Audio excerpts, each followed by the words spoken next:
Hello 大家好，咁我哋今日咧就嚟到提案嘅另一個單位。之前嗰個咧我哋就係地下蓮花園單位，咁而家呢度咧就係一樓再加個細露台嘅，基本上所有嘅家私電器啦，同埋入場嘅設施啦，全部都係同地下嗰個一模一樣嘅。但係只不過佢呢度嘅保養咧就比較新好多。咁佢咧門口有個 display 啦，咁啊聯絡管理處呢邊就係一個嘅微波爐，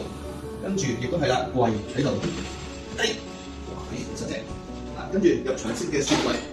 另外呢邊就係一個嘅衣櫃啦，咁可以我哋嘅左手邊咧就嚟到呢度，就係明火設計嘅煮食爐啦，慳 gas 嘅，跟住有蒸氣機啦、洗手盤，咁下邊都有少少嘅儲物空間喺度嘅，仲有個垃圾桶，咁所以如果你話維修啊都好方便嘅。好，咁嚟到呢邊啦，攝影師呢邊咧就係我哋右手邊啦，就係我哋嘅房間位置，亦都係同樓下一樣。如果地下單位呢度咧個樓底都係超高嘅，咁如果你話儲物空間唔夠，可以向上發展考慮下。咁至於呢邊啊，外園景望出去咧就係一條嘅主要嘅通道，咁所以大家都聽到啦，有少少嘅雜聲都可以入到嚟室內空間嘅。咁同埋佢有一個窗簾嘅位置啦，對面做到喺度噶啦。好，嚟到呢邊啦，嗱呢邊咧比地下單位就好多啦。呢個單位咧有個窗可以開到，唔係黑廁嚟嘅，咁所以明顯都見到佢呢啲發毛啊、發霉嘅問題咧係比較少啲出現。嗱，仲有就係所有嘅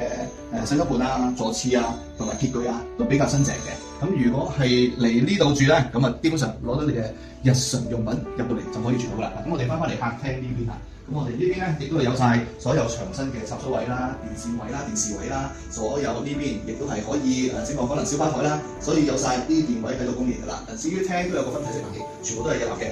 嚟到呢個露台位置啦，唔會好似啲蚊型樓咁樣要縮開個新山門，活動空間都好大嘅。咁至於入口咧就真係，如果你話多車經過咧，會有多少少雜音，但係基本上所有嘅家私啊、入場嘅